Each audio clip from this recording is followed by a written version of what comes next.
Duly noted, 6/5/2015. Hi, I'm Dr. Kathy Dooley. I'm here at Catalyst Sport with the amazing Dr. Kento Kamiyama. We find that when we are tutoring students that they have a little bit of trouble with eye movement and understanding the difference between how the muscles move on the three axes, what that movement even is on the three axes, and also how to differentiate that from clinical testing. So let's just talk about that for a second. The x-axis, if you look at Kento here, is the movement that occurs for elevation and depression. So all movement is rotation around an axis, so the x-axis will permit elevation and depression. Y-axis will be abduction and adduction, which is movement away and toward midline. Abduction away, adduction towards. And, and then intorsion, extorsion occurs on the z-axis. Very good. So if we were to close up on this right here, and give Kento a break here, you can see a little chart that you can actually freeze frame for yourself and learn.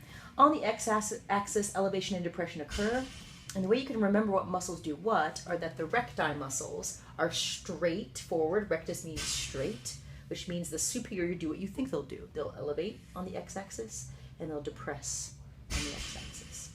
The obliques, however, obliques start with O, and so does the word opposite. Obliques do the opposite of what you might assume they would do on the x-axis. So superiors actually depress on the x-axis, while inferiors elevate on the x-axis. Good. On the y-axis, adduction and abduction. So this is the y-axis, so it occurs around the y. The recti muscles, for the most part, are going to be adductors, except for lateral rectus, your primary abductor. So superior, middle, and inferior rectus are actually going to move the eye towards the midline. The obliques, the second letter in oblique is B, the second letter in abduct is B.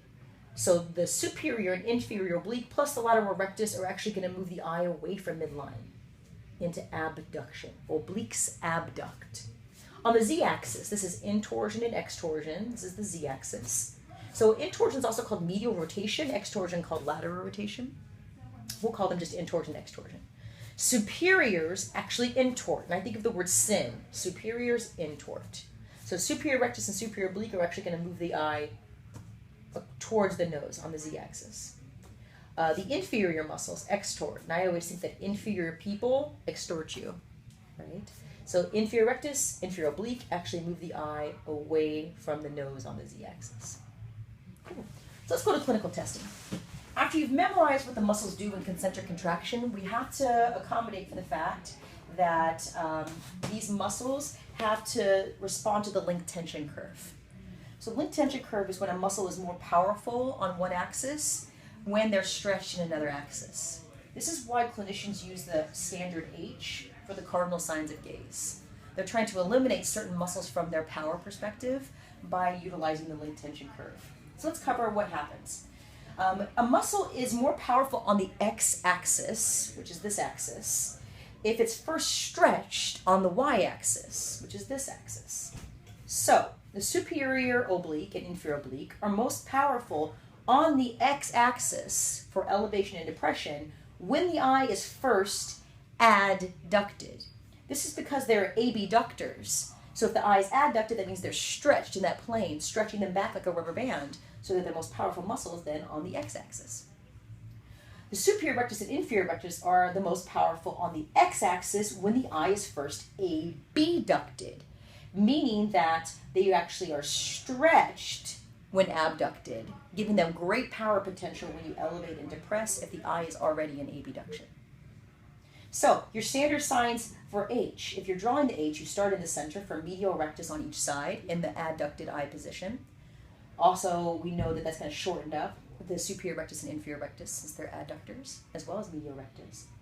And as you move the eye into abduction on this left eye, what will happen is the lateral rectus pulls you laterally, therefore stretching the superior rectus and inferior rectus on that y-axis. So you end up pulling yourself up, and the superior rectus is the most powerful elevator when your eye is in abduction. So as you move the hand outwards, it's testing superior rectus. As you move the eye back down, lateral rectus, and then move the eye most inferiorly, inferior rectus. As you move towards more inline, now you're actually stretching out the inferior oblique and the superior oblique on that y-axis, because now we're moving the eye from abduction, which those two muscles do, now to adduction. So now the superior rectus and inferior rectus are already too busy adducting the eye, so your primary elevator is going to be inferior oblique. Your primary depressor is going to be superior oblique. So let's demonstrate that on Kento. You want to, Kento? Yeah. All right, have a seat here. And so let's zoom in on Kento. He's the man of the hour here. And Kento's going to follow my cardinal signs of gaze. So we're going to draw the standard H. So right now his medial rectus muscles are going to be your primary muscles adducting the eye, but we're also being helped out in a short position by superior rectus and inferior rectus. So if I were to move Kento over to this side, his left lateral rectus and his right medial rectus are being pulled into their short positions. As I move my hand upwards, his left eye is in abduction, therefore I'm testing his left superior rectus because it's being stretched on the y-axis. If I move the eye downwards, I'm testing Kento's inferior rectus on the left. Now I'm going to go back up, Kento. You doing all right? Mm-hmm. This can make people a little bit dizzy. You can see he has an asymmetrical eye movement, right? This left side lateral rectus is a little bit lazy. It doesn't want to come into abduction, right? His medial rectus is really strong on the right. So on his right eye, watch his right eye as I move upwards. See how his right eye is in an adducted position? We're now testing the inferior oblique on the right eye. And as I move down, this is his superior oblique on the right eye. So depending on where, if the eye's in an adducted or abducted position, you're testing different muscles. That's why clinicians use the standard H. They go up and down, they go back to center, and then they move to the opposite side. This is the most efficient way to test these 6 muscles. Very good, Kento. So Kento's got it. You okay? No, good. Can make you a little bit dizzy. So we know Kento has got a little bit of trouble abducting this left eye, but it's also on both planes too, right? So there might be a little bit of weakness in abduction, and we have a little bit of incongruency with superior rectus and inferior rectus. So since the muscles of the extraocular muscles have 3 different innervations, it's extremely clinically important to be able to break them down using the standard size of gaze.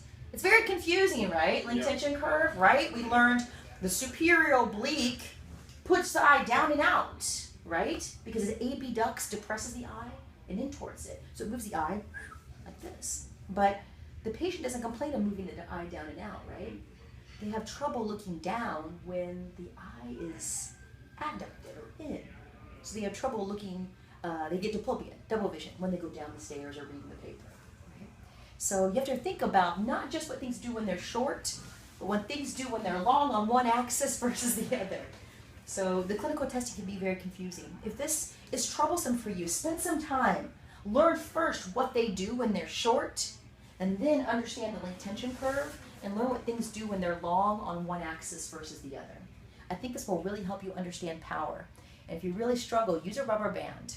Things are going to have their most power ability when they're first stretched, and then you let it loose. If you want to fly a rubber band across the room, you definitely pull it back first. So that's why this clinical testing is very suitable. I hope this was helpful. Kento, you're amazing. Thank you so much. That was very helpful. Yeah, and we have some work to do on Kento's eye movement. Eye movement really plays a part in full body movement, especially on the X and Y axis. Because if Kento can't access abduction of the left eye, we might have trouble with abduction of the left hip.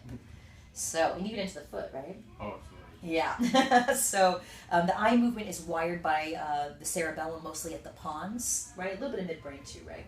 But midbrain and pons, and those are the same embryonic centers as the cerebellum, your motor control center. So people love to compensate with eye movement, or a lack in motor control shows up in the eye. I hope this was helpful. If you ever want us to analyze your eye movement, come to Catalyst Sport. We'd love to help you with this, and you should know always where your eyes are in space and get them analyzed. Duly noted. Thank you, Kento. Thank you, Kathy.